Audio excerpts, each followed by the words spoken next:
I feel pretty good on a day-to-day basis. I can get the things that I want, but that's only if I just kind of block the debt that I'm in out, like put my blinders on and be like, just don't look at the debt. It's under blankets. If you don't look at the debt, then you're fine. Inside a briefcase. But if you look at the debt, that's like an 80s you're going to pass out. And no one knows the passcode to that briefcase you got debt, anymore.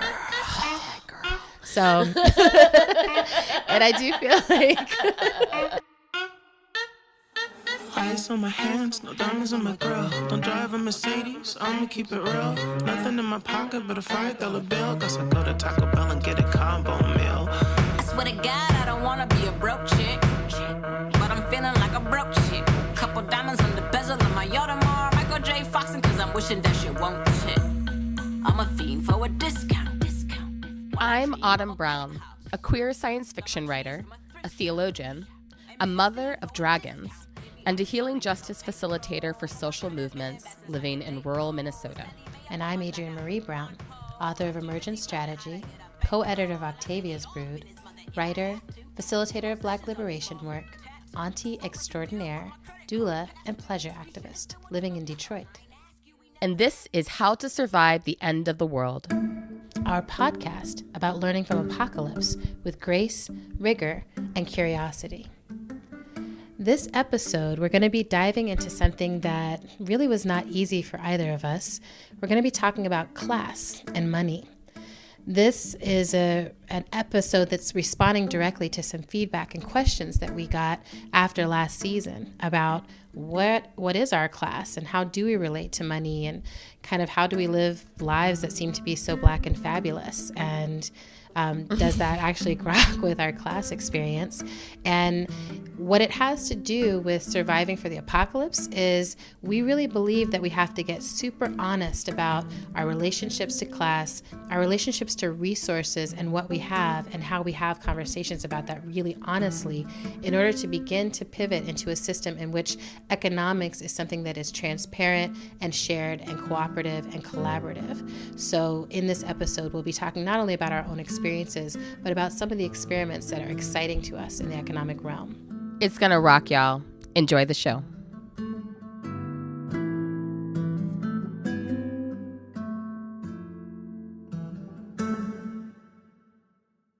So, we are very relaxed at the moment, moving into this conversation about class. Yes. Yeah, it's actually great. We're in my apartment in Detroit, and I live alone in my apartment in Detroit. I'm very lucky that I know my landlord, and it's almost a rent-controlled situation. Like it's a situation where it's like near rent control. It's like relationship rent control. Like I know them, and so even as Detroit has been gentrifying, I haven't had to see my rent going up in that process. And so I've been able to stay here on my own. And I was just laughing because we're sitting under a gravity blanket, which is like one of my latest big purchases that I made. That was like, oh, I have anxiety sometimes that is really overwhelming, and learned about this from another friend who had it, and was like, I'm going to invest in that and get one of these. And I want to name these things explicitly because this episode, we want to talk about class, and we want to talk about what we have access to. And this episode is coming in direct relationship to some feedback that we got from the first season, which was great feedback and really interesting, which was someone saying, like, it really sounds like you two both live like fabulous lives. Like you mentioned trips to Greece and trips to Mexico and writing residencies and just all these things that feel like... And you live on a house on acres of land. Exactly. Yeah. Like, and, for both of us, we know both the struggles of our lives that allow for those things and the agreements and cooperative things and all the stuff that sort of goes into it. And like those who know us know those things, and we know the debt that we walk with and all these things. But we're like, oh, it probably sounded really fabulous. Like, how would exactly. Or like, how would anyone else know those things? So in response to that feedback and just really sitting back and listening to the first thing, it was like, oh yeah, this would actually be a great thing to sit and have some conversation around, both kind of how we live fabulous lives as Black facilitators who serve social justice work, and what our ideal visions for economy actually are. And so we wanted to have that conversation with y'all. Totally. And it's exciting because, we both, in a variety of ways, we've both been doing work over the years that centers around economic justice, and the facilitation work that I do right now is very much focused on building a solidarity economy, and historically I've done a lot of work around building alternative economies of care. And so it feels really exciting to sort of like situate this conversation about like how have we manifested access to resources in our lives within a broader conversation about how do we shift the way we think about resources and access and cooperation and collectivity, and what becomes possible when we're orienting through that lens versus orienting through the lens that most of us were socialized within. Yeah, and having a really clear sense at all times of reparations. I feel like that's a theme that flows throughout the work that I do with Movement for Black Lives and for all Black liberation work, but just being a Black person in this country and always having an eye towards, pay me what you owe me. How am I going to get what you owe me? That cost that could never be repaid, right? So maybe a place to begin would be to talk a little bit about like what our class experience was growing up. That's great. Because I think that, like many people in this country, Adrienne and I had the experience of bearing witness to our parents like class climbing over the course of our childhood. And I mean, we should say our parents as individuals came from completely different class backgrounds, right? Our mother came from more of a upper middle class background, grew up in a family that had access to a lot of land, ancestral land. And she grew up, on a bunch of that land. Her parents raised horses. She had family who had, a dairy farm for many generations. And so, and that waxed and waned over time, but her family, she grew up in a family that had more access to wealth and resources. Our father grew up in a family with no access to wealth and resources, and grew up parts of his childhood lived in like very deep poverty, with a single mother who was in and out of relationship, but mostly single. He was the oldest of 7 kids. Yeah. And he started, I think his first job, like he started working when he was 12.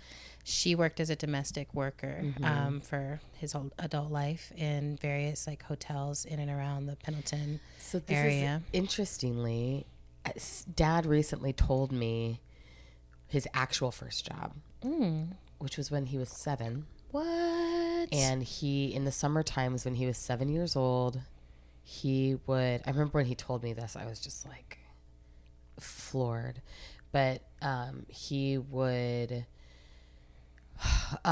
catch a truck that would go out to the cotton fields in the summer, and he would pick cotton all day.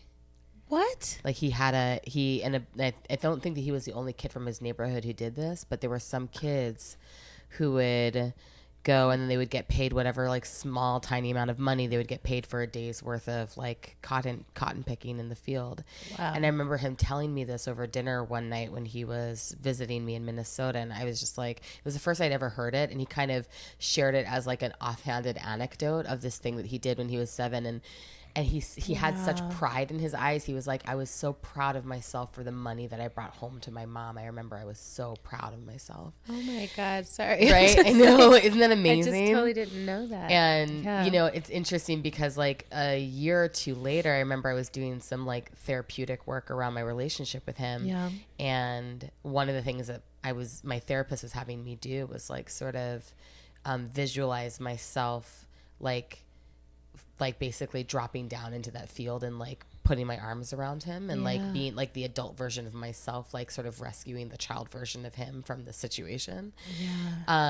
Which, God. you know, it's not, he didn't feel like he needed rescuing. And so I'm holding all of that, all the complexity of that, right? That like, but then it's interesting to have a 7-year-old child. Like I have a 7-year-old child, Siobhan, and to imagine her feeling, to imagine our family having to be in an economic situation where she perceived a need to do something like that and would like take it upon herself to like go make money for the family is really interesting, because it's like, she's also, I can see how it would happen, right? Because she's also at an age where she's noticing everything. She can see everything that's going on in our lives, right? Ooh. And she perceives herself as a worker. And so so there's like many layers. There's the layer of it that's like, wow, how horrifying that a child that age would have to work and get paid money for, you know, and then there's the layer of it that's like, wow, like the incredible survival skills that all of our families have, right? That like, that, and the early age at which those mechanisms can get activated. Oh, sorry. I'm just like so floored by this. It's also, I mean, okay. So one of the things it brings up for me is how stories and truths and secrets and all this gets passed down, and how much that is tied to shame and pride around money, right?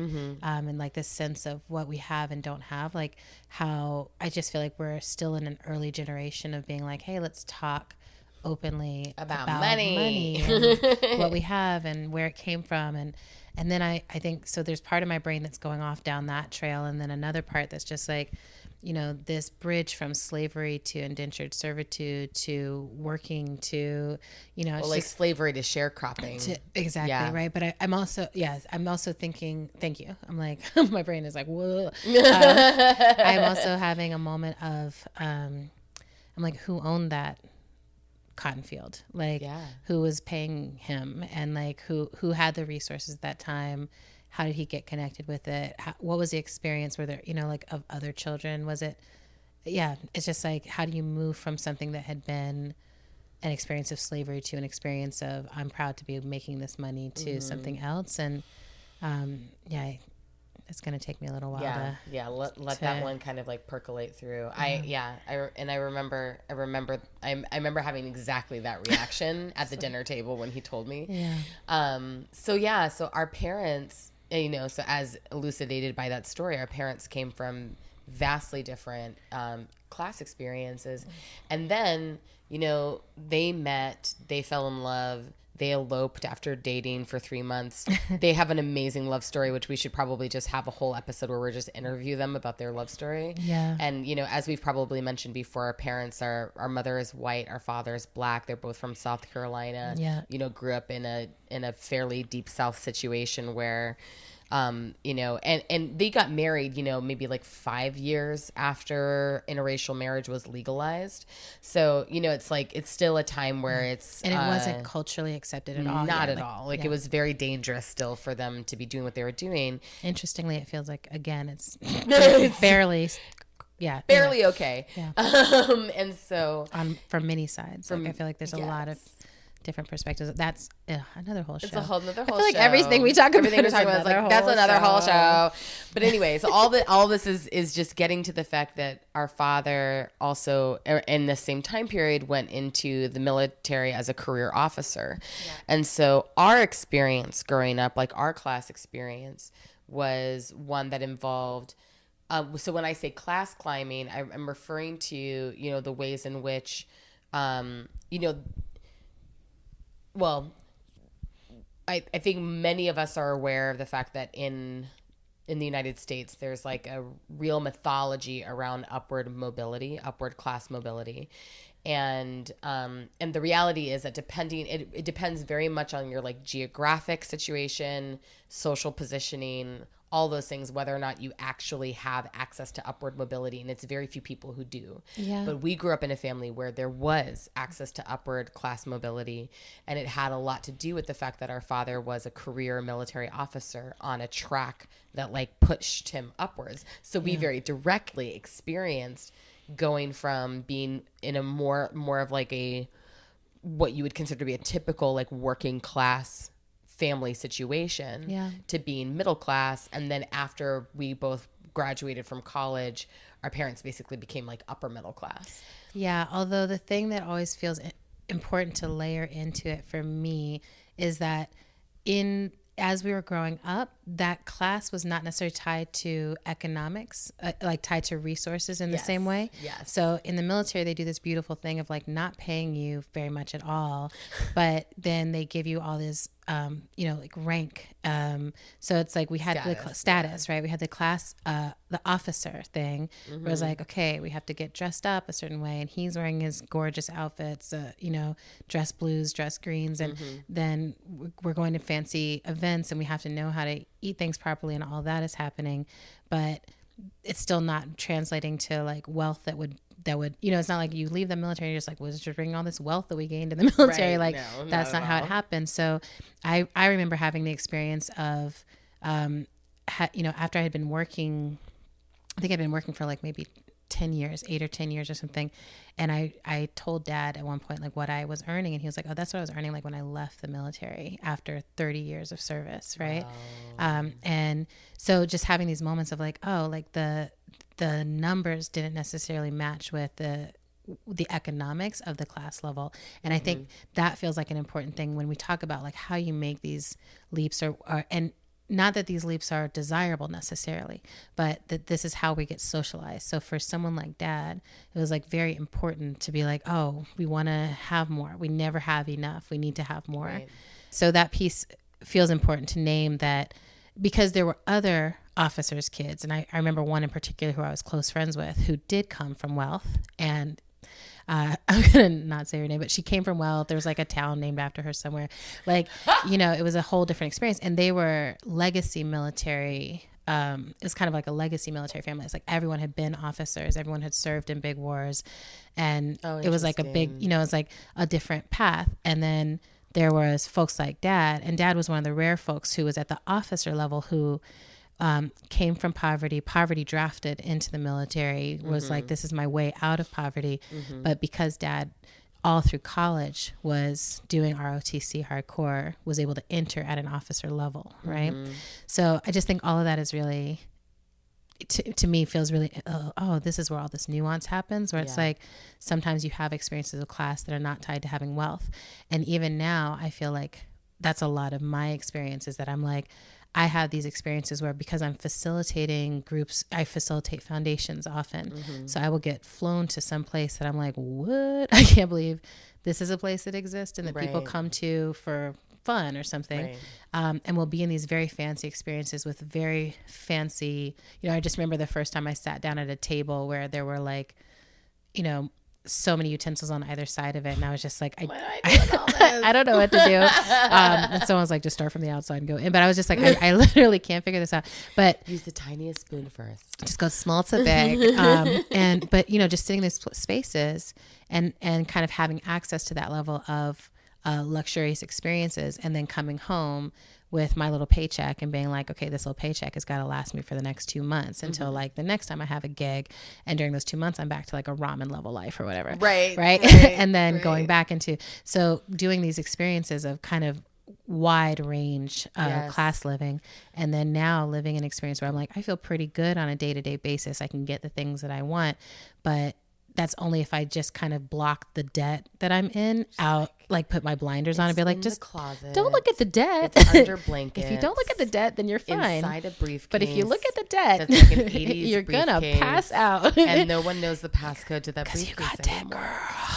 girl. So, and I do feel like, I feel like I read something a few years ago that was like generation debt. Like that's that's a way of understanding the generation that we are currently living in. It's true, because I mean, if you think about like the things that our parents' generation could do without going into debt, or without going into debt that they couldn't dig themselves out of, like the you know, that there was our parents' generation and the generation before, you know, the ability to buy a house, the ability to pay for going to college, the ability to buy a car, you know what I mean? Like, and those things being things that were feasible to do without sinking yourself into a debt that you were going to be paying off for 5 to 10 to 20 years. Exactly. It's just, those things are not true for our generation at all. They're not. And I think one thing I feel like to close the loop a little bit on our parents' journey, because like we got to like middle class coming out of the military. My dad then got hired by a major defense industry corporation, and suddenly was making bank. And that lasted for like a year and a half or 2 years or something, that he was like really making a lot. And they bought their first home. You know, it was like, and they're like, this is our house, you know, and it's such a big deal that they're like, we're committed to this house. And then he got laid off from that corporation. And when he got laid off from that corporation, I still feel a lot of love for our family about this move that, we asked, our other sister asked him not to be in the defense industry anymore. Like, cause the option there was like, this is what you've spent your whole life doing. This is what you know, you keep looking for jobs in that field. Right. And instead it was like, we don't want you. It was not worth it. Like, even though you can make a lot of money there, it's not worth it. It's not worth it for your spirit, for your soul. Nothing good comes from those corporations. You've given enough of your life to that kind of work. And he listened to that. And so now they run basically a mom and pop shop, State Farm Insurance office. And they love it. They're love so it. Happy. They work together. They work hard. It feels like they're back, you know, they're just like, they work all the time. They work so hard, and they work in ways that is really about helping people. Like, they come home with stories about like, here's how we tried to help people every day. Yes. So it just feels important to, you know, it's like, oh, this arc of, I feel like this is kind of the first thing that they've chosen. Like, they've gotten to choose like, oh, we weren't driven into this from poverty, and it wasn't just a thing that was available, but it's like, actually, we really want to spend our lives being helpful. And Dad really went through a process of like discernment around the type of business he would like to open. When it was beautiful too, to see him, because he's someone who has always had a real entrepreneurial spirit. I remember when we were this would have been when I was in elementary, middle school time period, that he actually went back to school and got MBA, you know, so he kind of always had this vision for his life that he was going to start a business. He wanted to be our manager of us as a girl group. That was the business. He wanted to be the manager. He was a Matthew Knowles. He was like, I want you all to have a girl band called Brown Sugar, which we don't have to go into that now, but like would be, let's just add that to the list of other episodes we have to have, which are about like things that mean things and also mean other things. But he wanted to be our manager. Yes. But yeah, so it's like, you know, I feel really happy for him, happy for them. And it's wonderful to see them, you know, I think that this is another part of like what makes class and wealth and income experiences navigable is like, who are your partners in the journey? And do you have people who are partnering with you in your journey that like have similar goals to you and actually want to live what are aligned around like, here's the type of life that we want to live. And that's something that's always been very true for Mom and Dad. And it's something that I've kind of taken into my own journey around like income and class stuff with my partner, because we also come from disparate class experiences, and yet we're very aligned around the type of life that we're trying to build. And so it means that in terms of what money we do have, which is like very little, and seems to be like littler all the time. But in terms of what money we do have access to, we are very aligned around how we want to use it. And like, what are the things that we want to be like expending resources on?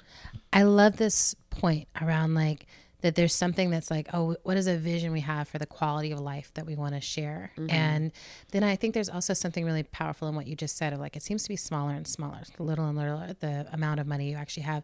This also feels like something that has changed in our lifetimes, is that I feel like when we were growing up, we were primarily in a single income household. Like dad had work, and mom was doing officers' wives things, right? Like I think of her as an organizer. Like she really was doing community organizing things, but from this particular framework. So it was until always I was like in high school, and then she got some work, right? Yeah. And she's always loved the work, and she's the kind of person who I'm like, oh, if she had been working all that time, she would just be like boss bitch somewhere. Like she has a huge capacity for she exactly. She's she's like, I mean, she's very powerful, she has a lot of synthesis capacity, you know, she's very competent. And so, but it was a single family household, and that was fine, right? And even though it wasn't abundant necessarily, like we had enough, and we were not hungry. And now to see that not only do we have enough, but we had like, you know, a parent at home, which is like, we had a parent at home with us, which was everything. Very lucky. And like, you know, I mean, for us, I was just like, oh, I look back and I'm like, that made such a difference. Like there were so many experiences I went through that having mom there, having mom present, having mom willing to be like, I'm coming in to beef with your geometry teacher who's trying to fail you, you know, all these different, because she's racist, you know, like those experiences that I'm like, oh, having her there. She was the most serious beefer with teachers. She got into it with I will sit down she was like, and tell you all about yourself. Exactly. And like, that's, you know, to me, that's still like the sense of like advocacy, or you fight for who you care for, like comes from that.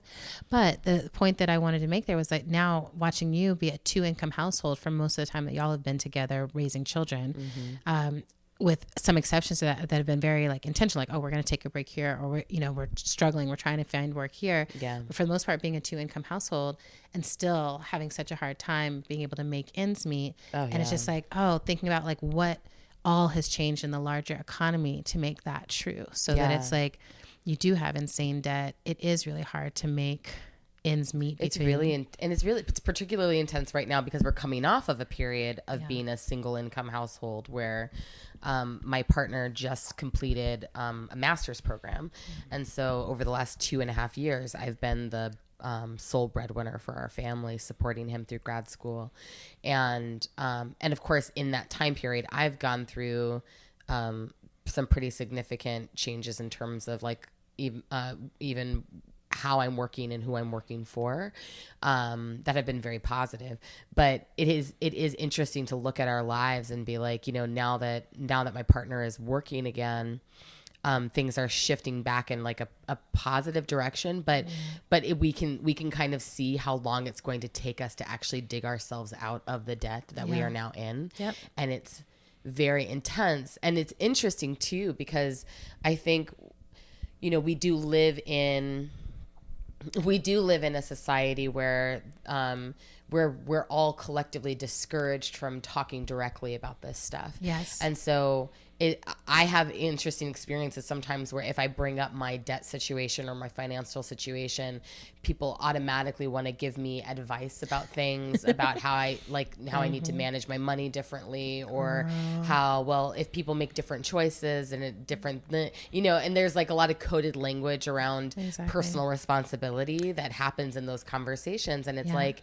yes. And actually, one of the things that I can say for myself truly, and in part has to do with growing up in the military and going through military schools, Department of Defense schools, is that I actually know a lot about money management. And I have from a very young age. Like I learned how to balance a checkbook in middle school. Yep. You know, so like I've always been very, very adept at financial management. It's not my ability to financially manage my life is not the problem I'm up against. Yeah. The problem I'm up against is like, I am trying to have a life. Exactly. And trying to have a life inside capitalism, racialized capitalism, right? Where it's just sort of like, oh, I'm being given, or I'm being shown all the time, here's what a quality life looks like. And then it's always set beyond what I can reach. And I'm supposed to just work and work and work my knuckles to the bone in order to get those things.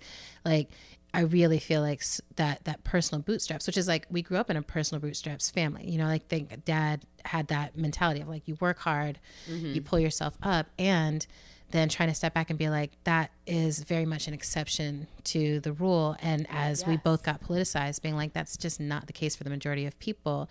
And for me, you know, I'm like, wanting to have a life is one of the reasons. I also think for me, I went through a long period of romanticizing poverty, romanticizing the not having, but both his experience of it and being like, oh my gosh, like that is the experience of Black Americans. And that is the experience of most people in this country. And we have to figure out a ways to reject luxury and to reject wealth and to reject, you know, it's just sort of like, to me, wealth it's sort of like absolute power corrupts absolutely. And I just like grafted wealth into that, right? It's like absolute wealth also corrupts. Like there's no way to be wealthy and have integrity. There's no way to be wealthy and care about the earth. There's no way. It like, I was just like that. It just, whatever money does to you, it sickens the mind and it's not good.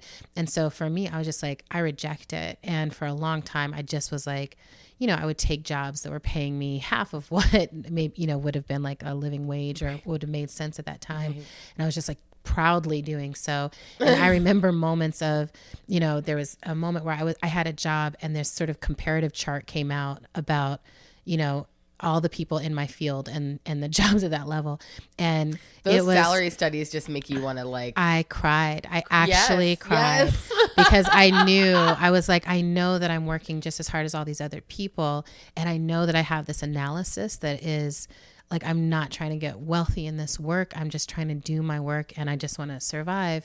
But and I want to get paid what I'm worth. But I'm struggling to survive. I didn't even have a sense that I'm getting paid what I was worth. Like I've had to be convinced, and I still have to be convinced on a regular basis. Like every time people are like, how much do you want to get paid for that? Every single time I'm grabbed up and I'm like, nothing, whatever you want. And like, instead of being like, no, there's an amount that I know I have set that allows me to live. It allows me to be able to support your family. It allows me to be able to support other families of people that I care about and love. It allows me to come and see the children when I want to see them. Like, you know, I'm not cream of the cropping over here, you know, like, and but there's still for me, such a sense of shame tied to receiving resources, period.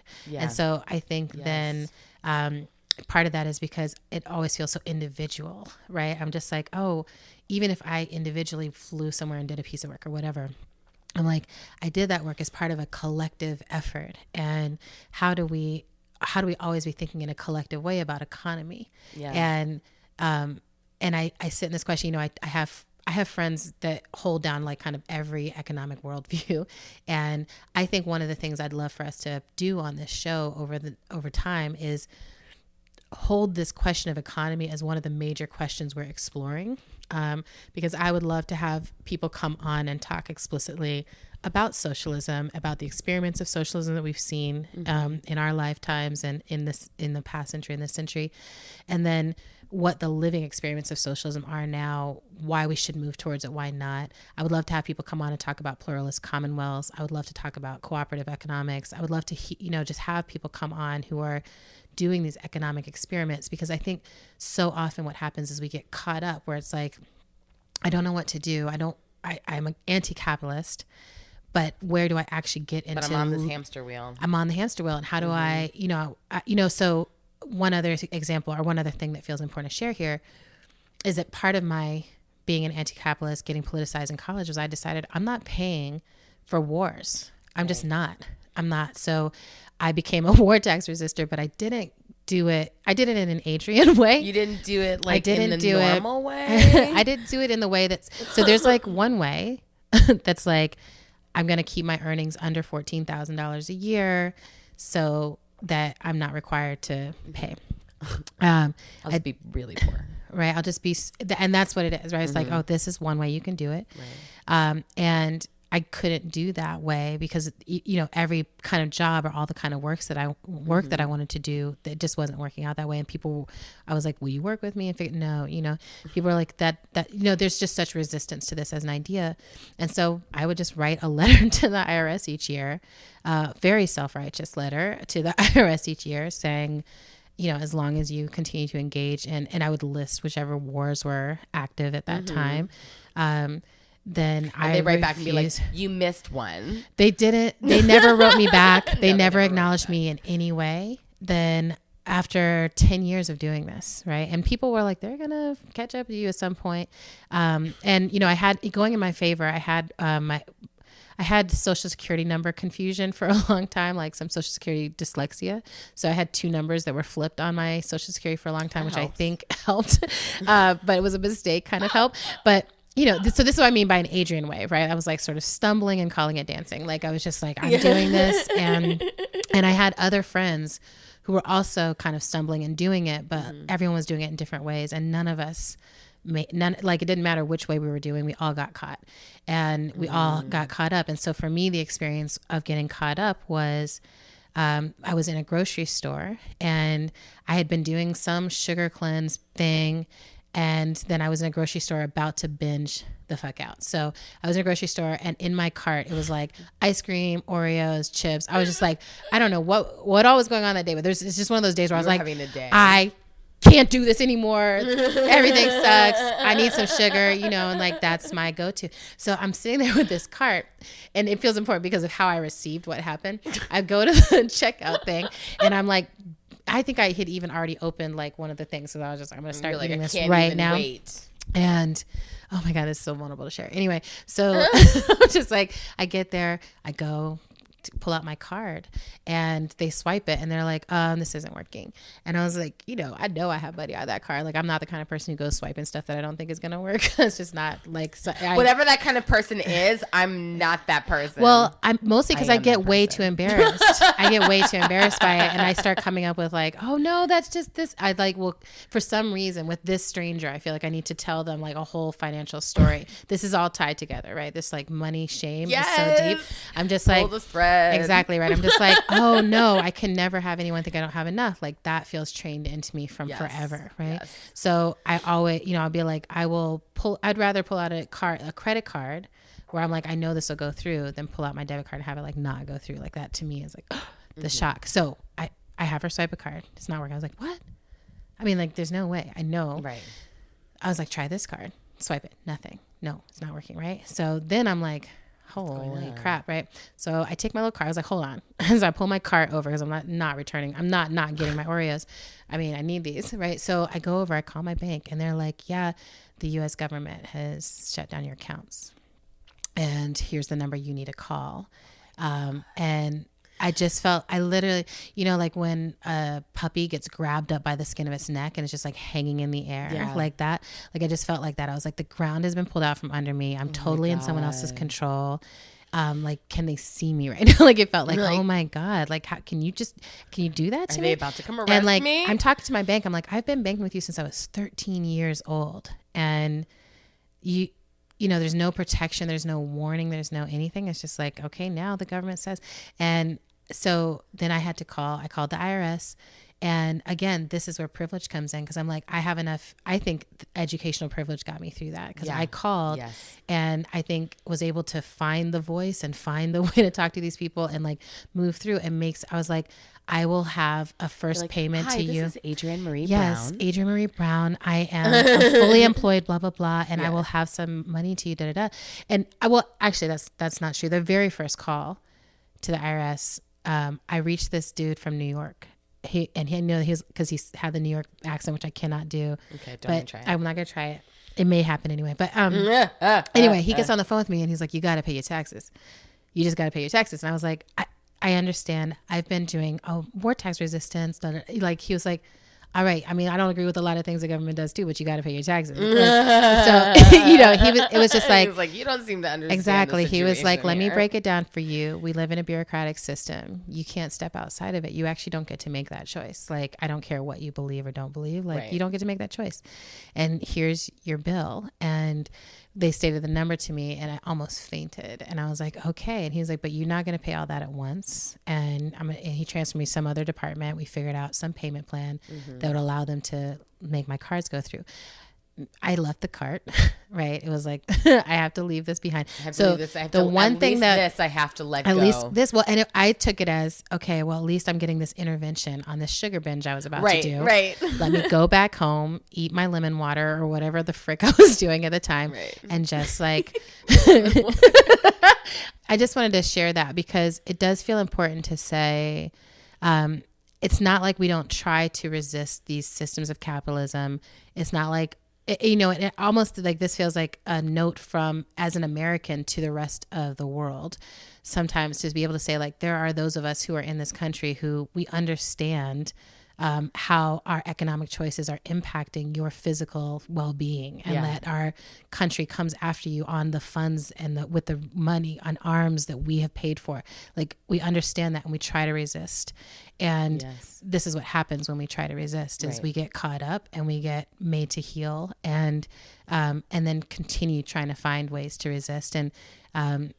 And so I live in that, to me, I live in that contradiction now of trying to figure out all the time, like, what is the least amount? And now I'm back to this strategy. I'm trying to figure out again, like, I cannot in good conscience pay taxes into this government at all.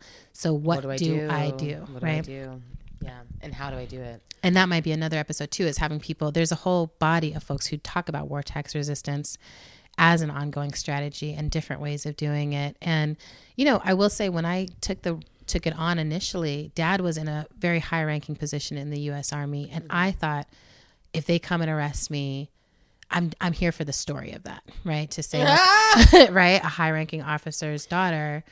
Because at that time, it's like, anyway, I just always think it's important. I'm trying to remember the vice president at the time, Dick Cheney. Mm-hmm. Dick Cheney's daughter had like come out as gay, and it was just like the big thing. And I was like, it actually matters when the family members of these people who are engaged in this system step out and say, I don't agree. I don't align with this. I actually am living something that is counter to that.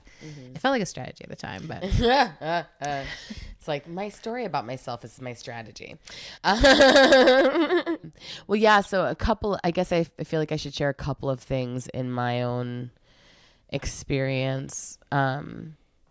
Maybe one being about like ways that I have like succeeded in working the system when I was even more poor than I am now, and how that relates to some of the things that I have access to now that probably like, or not probably, but that are more luxurious, but are just sort of like things that I've like over time learned to ask for. Yeah. And then I feel like I should probably speak to the fact that I'm a part of a worker-owned cooperative business. Oh, I think you should. Because it just feels like very tied into all of this.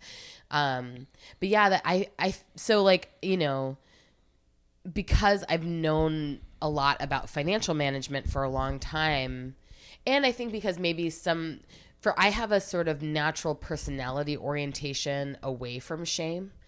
And like, and that's kind of always been true for me, that like, I'm hard to embarrass.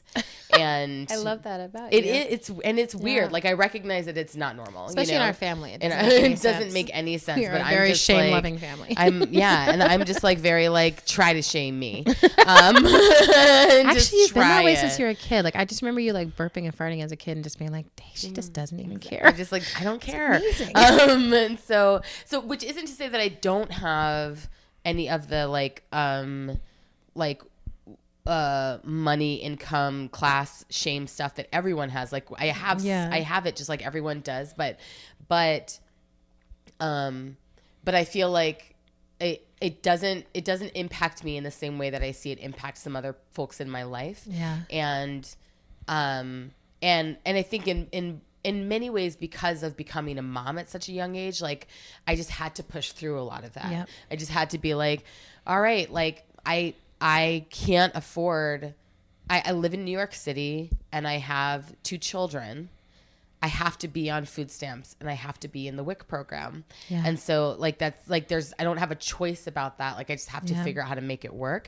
And I learned so much about the system having to go through those experiences. I learned so much when you went through that. You know what I mean? Yeah. Like, and I ended up writing a bunch of resources about it, I remember, Yeah. and like publishing them because I was just like, people need to know, you know what I mean? Yeah. Like some, like just the total bananas process of applying for food stamps in New York City, where the whole system is designed to screen people out of the system. Yeah. So it's actually like, I can't tell you the number of times that I would file paperwork and then go back at the appointed time to learn that they had lost my paperwork. Yeah. That was like a very typical part of the experience. There was, you know, you would go to the food stamp office and there's not any actual line or process by which people are there. It's just a waiting area that's just full of people, and you maybe someone behind the counter knows that you are there waiting, but it literally feels like a what's the place like in Dante's Inferno, the place between hell and heaven, the like purgatory. It feels like a purgatory sort of situation where you're like, this might never end, you know? Yep. Yeah. And I mean, and the level of, you know, and it's funny to think about some of the cultural narratives we have around people who are in those systems compared to the actual lived experience of being in that system, and like the narrative that people are like gaming that system. Yeah. When it's like the level of proof you have to show of how poor you are in order to be able to access those resources. Yeah. And then the frequency with which you have to continue to prove that. Yeah. It's like, it's very, very hard. Up against very impossible circumstances where like no one is receiving your paperwork. It is getting lost all the time. Yeah. And then what you get I think also sharing a little bit about like, what do you get?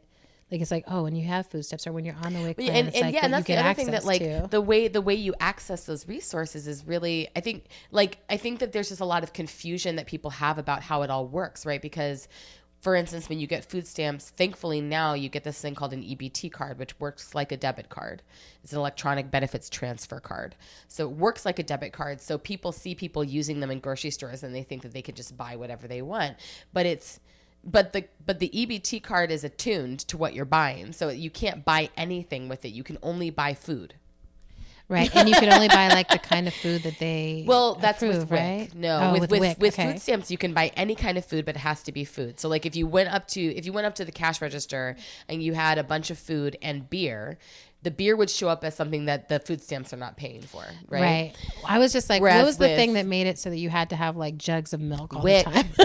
WIC is the program where the way that program works, or at least the way it worked when I was still in it, which was when I was living in New York City up to 2010, is you literally get on a monthly basis, a series of checks. So like you get a series of checks, and on the checks they outline the specific items that you can buy with those checks. Oh, Lord. And so you have to go to the store, you have to match the check to the item, and not just to the item, but like the brand and the ounce size of the item. Yeah. And then of course you have to go to the register, and not all the registers or cashiers are equipped to handle WIC checks. So if you get to the register and you've got WIC checks and you've got a cashier who can't handle them, then that person will be like, WIC! Like they'll yell it across the store so they can get someone to come up who can handle it, and it takes a long time. So whoever's behind you in line is getting mad at you. Yeah. And so it's a really, really, it's a process again that is designed to induce shame in people. Right. And I think it's so tied in. I think when we cover food justice and like food access, I think it's something to just revisit because I just remember that period and like what food you had access to, and trying to figure out like how do we make a nutritional offering to children from this exactly. And that was the other thing that I ended up learning how to make cheese. Exactly. I ended up having to, and I remember Sam building me a little cheese block because like or whatever you call those things, the things that like smush it all together, because we were getting so much milk. Yeah. And and it was very difficult to get any kind of milk replacement. And so we were like, what do we do with all this milk? So we ended up making lots of queso and like giving it away to people because it was just, so, I mean, you end up in this sort of twilight zone of benefits, right? Yes. And I remember when we first moved to Minnesota that I went through the process of applying into the system and, trying to get benefits. And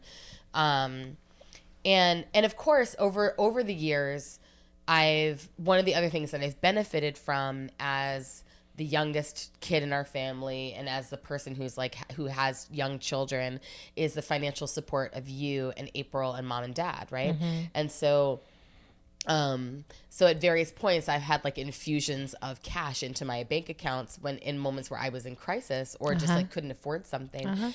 And I remember one of the times that I went to when I first moved to Minnesota, there was a time that I went to the benefits office in the county that we were living in to apply for food stamps.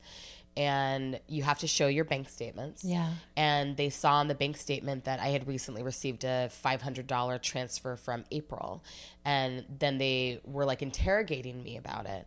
And I was like, I turned to the woman and I was like, I kind of feel like I'm being like punished for the fact that I have a supportive family that's helping me out right now, but I just want to be really clear that like that's a family member who's helping me because I can't afford something. Yes. It's not like that's not income. Yeah. And the woman who behind the desk was like, well, and this is how it should be. We should turn to church and family first before we turn to the federal government for support. Wow. Or the state government. Wow. And I was like, you are a government worker. Yeah. Like you're here, you're supposed to be here helping me. Exactly. And you're here telling me that I should be turning to my church and family first. And like, there's so many layers to why, like one, I don't go to church, but two, but like, there's so many layers to how problematic that is, right? Like the assumption that people even do have family to turn to. Exactly. Or the assumption that there's not some way that could be potentially abusive or vulnerable for them to have to turn to family or to a faith community or something. So there's so much wrong with it, right? And I'm fortunate now, it's been about 5 years now since I've had to 5 years that I've been out of that system. Yep. But there was basically from like 2007 to 2012, I was basically in that system. Yeah.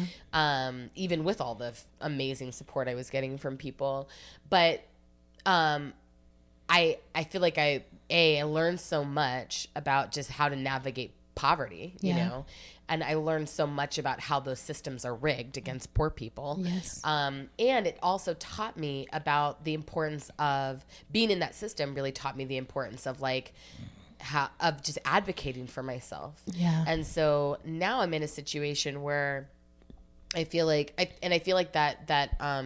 lesson of self-advocacy now like threads through the way I show up as a coworker, the way I show up as a consultant, the way I show up as a facilitator, the way that I consult on and make recommendations to others about things. It's like threaded through everything else where I feel very clear about the importance of actually asking for what you need and clearly naming what you need.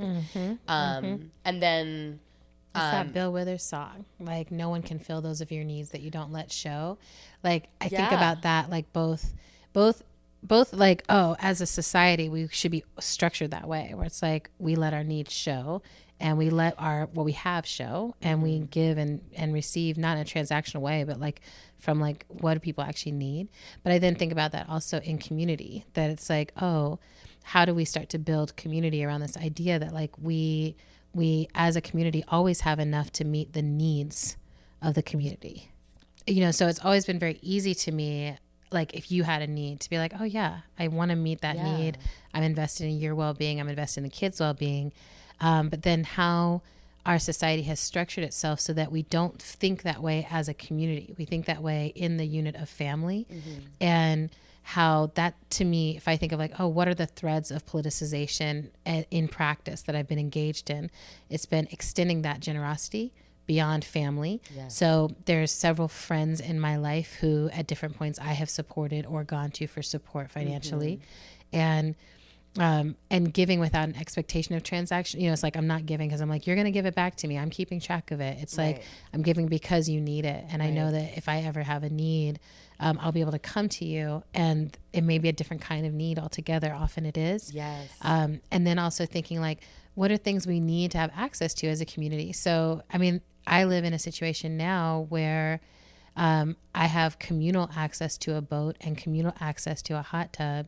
It's a broken hot tub. Yeah, and a busted little vehicle, but it's a shared busted little vehicle that gets several of us around Detroit as we need to. It is really busted. It's okay. It's busted. I think it's like 20 years old. I drove it yesterday and I was like, I don't know that this car is going to get me where I'm going, but I'm trusting right now. You know, if you just talk to it. I'm trusting emergence with your car. Well, it's also like good to just talk to the car. I find it really helps to just be like, hey, Turk.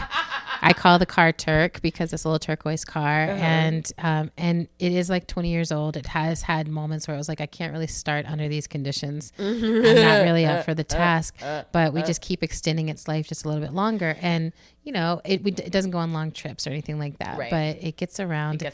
And, you know, and it's a share. The fact that it's shared, actually, I think has extended its life because it's not ever like with the amount that I travel, the car is never just like sitting somewhere. It's always getting, it's almost daily getting some use, some love, and some appreciation for having gotten someone somewhere. Now you're making me feel bad that I didn't think it when I got out of the car. It's not too late. She's right outside. You can go back down and be like, my bad. I mostly focused on the weird gurgly noises you make when you start. But then also my home space, and it's been a navigation because this has been such a learning. Like, I remember when I lived in New York and I had my first little, calling an apartment is way too generous, but that room that I paid, the room I paid a huge amount for with a shared bathroom in the hall. I loved it. It was in Fort Greene right before the peak gentrification happened. It was like I could still live in that neighborhood. You were like living in Fort Greene before Habana Outpost Exactly. Remember when Habana Outpost opened? I remember when Habana Outpost opened. I remember, and you know what's so interesting is to be like, I was part of a wave also, right? Yeah, right. So I was like, I was part of a wave, and there was a wave after me. There were waves before me, and you were the foot soldiers of gentrification. Oh dear, let's not say that. Go ahead, back to Fort Greene. I was like, that's so sad. But and trying to stay in that honesty is like, as someone who is transient, right? Like everywhere I've moved to has been a place that I'm not from. That's been the nature of my adult life. And so like each place I've gone to, that's been a consideration. It's like, oh, how do I move to a place that I can afford and that really works for me, that is not an act of displacement for someone else. Right. Exactly. And I think about that a lot. But so in that little place in New York, I was so protective over the space. Like I didn't want anyone in there. It was just my little place, my little home. Like I almost never even wanted guests. Like I was just like, this is my space. And how that has had to change inside of me to like, nothing is mine. And so I can have access to abundance as long as I don't hold it as my abundance. So I have this beautiful space that I live in now, and I love my home. But part of what I love about it is that there's a lot of other people who also have access to it and use it on a regular basis. I have neighbors who come just to watch television. I have people who come just to take baths here. I use it as a space for writing retreats. And then I have, people will come and stay for a long time and do writing retreats while I'm traveling, or come and stay and do other organizing work while I'm traveling. And that feels very important to me, to be like, this is an hour space. And that I have access. I think of your home as like another space of my life. And my friends' houses in Cincinnati and in LA and different spaces. I'm like, we are building a network of places that we all can feel at home. And all can go to and migrate to as the seasons change, right? But all of this feels like part of my personal practice of being in a more cooperative economic condition. And then, I want you to talk about Aorta as a worker cooperative. I work at Allied Media, which over the past few years has shifted its structure from being like, we are an individual institution that just does our own programming to becoming a home of sponsored projects that allows for lots of different folks to kind of get on their feet as small projects and put work out into the world. So Octavia's Brood is a sponsored project. Emergent Strategy Ideation Institute is a sponsored project. Detroit Narrative Agency is a sponsored project.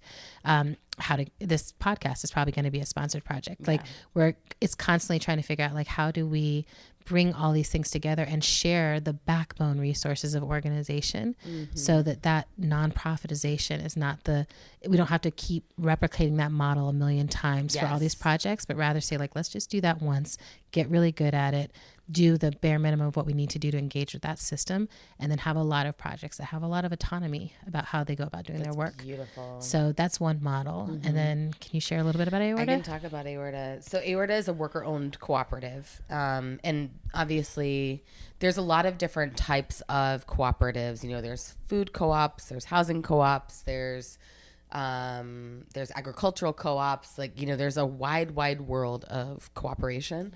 Not wide enough is our case that we're making at all times, but there's a wide world of cooperation. But our co-op is a worker-owned co-op, meaning that everybody who works for the co-op is an owner of the business or is on track to become an owner of the business. And so it means that we're all salaried through our earnings, and we also share amongst us the surplus of what we earn. And it also means that we are a participatory democratic workplace. So we all have an equal voice in decision making.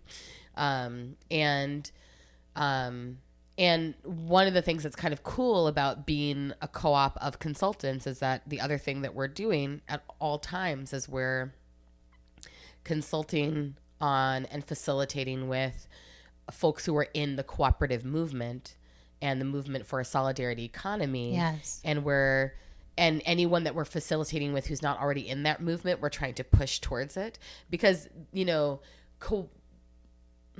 cooperative economics is there are many countries around the world where, you know, the cooperative economy is a much bigger share of the economy than it is here. It's very, very small comparatively in the United States.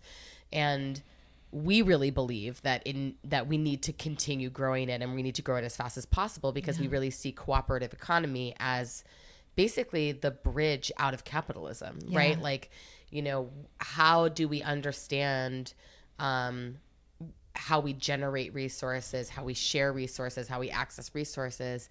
The cooperative economy makes a case for a particular way to do that in a way that is actually like humane, participatory, and within an abundance framework, right? So for me, it's been so amazing to like find a political home that's also a workplace. That felt like such a huge win to basically be like, I've been on this journey around like my own political understanding of economy, and, you know, worked for a decade basically in the nonprofit sector, either working for nonprofits or consulting with nonprofits. So I was either like on staff or the executive director of, or a consultant as an independent contractor with nonprofit organizations. And I knew that it was, especially by the time I was an executive director, I was like, this is the most unsustainable fucking thing in the world. Yes. And both as like an individual, but also just the business model itself is the way the business model is structured, partly because it hasn't like been meaningfully updated since its inception in like the 1920s, or even earlier than that. It's like the like tax codes that govern nonprofits like haven't actually caught up to the current reality. So that's a problem, but also just the model itself. It's like, nonprofits exist as a way for philanthropists to like, off gas. Yeah. Right. Like off gas the wealth that they are generating in service of harm. Yeah. And then we in the nonprofit sector take that wealth that they are off gassing to us, and we try to use it to repair that harm. Yeah. But it is part of an absolutely like toxic cycle of harm. Yeah. And so it's just like it means that the only way that nonprofits can continue to exist is if we continue to have a massive wealth gap. and continue to support the extremely wealthy to have the power that they have to give money to nonprofits. Yes. So and there is complexity there, right? Like it is also true that a lot of the money that supports nonprofits is in many cases a majority, depending on the sector you're in many cases the majority of the money that's supporting nonprofits is coming from like regular people, but still it's one of those things where it's like maybe 80% of the money that your organization has generated is coming from what would be considered more quote unquote grassroots donors. But the organizational priorities you have are still going to be driven by the philanthropists and foundations that are funding your work, because they're the ones who are like, they're running the show basically. Well, so I think there's something, I mean, and this might also be a great show to bring on some folks who are like, you know, from the Grassroots Fundraising Institute or other spaces to talk about, because I feel like this is one of the things that's like demystifying. So actually a few organizations have like been popping into my brain during this of like that help me demystify this, and I think can help others. Yeah. That's like Grassroots Fundraising Institute is great, and they do amazing training for people on like getting understanding the story of nonprofits so differently, and like who's actually funding this work, and why do we focus still so much of our attention on the major donor, major grant things when they don't necessarily actually support at the level and with the consistency we need. And then there's also resource generation as an organization that has been working with particularly wealthy people on learning the stories of where their money comes from. And still to this day, one of the most powerful experiences I've ever had in a room of wealthy people was sitting at that conference where they go around and tell their money stories, and they have to share, you know, this money came from slavery, this money came from the Holocaust, this money came from from diamond mines, this money came from, right? And it's just like money, large amounts of money don't come without harm. Money doesn't move without harm. Right. So when people are like, oh, I'm wealthy and I'm benevolent, and like, it's like, okay, then you just haven't gone back far enough to understand where those resources are coming from. Right. And so, and we have to always understand that as folks who are like living in the society, trying to make a living, that each dollar that passes through still comes from harm and has a harm root to it. And how do we liberate resources and get back to the place where like, oh, land and human time and energy and effort, that's actually the resources that we want to care for and care about and center. And that's been, and I think it's such a helpful frame, because like one of the things that I feel like we're really clear about in the cooperative movement is that like, it's not like we're at a point in our society where there's such a thing as like clean money. Yeah. It's more like we're at a point in our society where we're confronted with a choice, you know, like, what is our central activity going to be? At this point, knowing what we understand to be true about the way money is generated and the way money moves. Like, how do we begin to shift those resources into a form of economy that's in support of like dynamic, loving, compassionate human life? Well, and that, I mean, I love the movement generation's definition of economy, which changed the game for me. They call it the management of home. Economy is like the management of home. That's what it breaks down. And that reframe of it, that re-understanding of it is like, oh, like it's actually not even about money, right? Money is this thing that we have been trained to place value on. And what actually matters is like home. Home is like the land you live on, the food you can grow from that land, the people who you are growing that and caring for that land with, the management of home. Yeah. And how do we understand economy that way and then begin to invest in systems that allow us to manage home together? Thanks for listening to our show. We're on Twitter and Instagram at End of the World PC. We're also on Facebook at End of the World Show. You can make a sustaining donation to our show by visiting our page at patreon.com/endoftheworldshow. Another incredibly helpful thing you can do to help our show sustain itself is write us a review on Apple Podcasts if you are an iPhone person. Thanks. How to Survive the End of the World is produced and edited by Zach Rosen. Music for today's show comes from Mother Cyborg, Tunde Olaniran, and Blue Dot Sessions.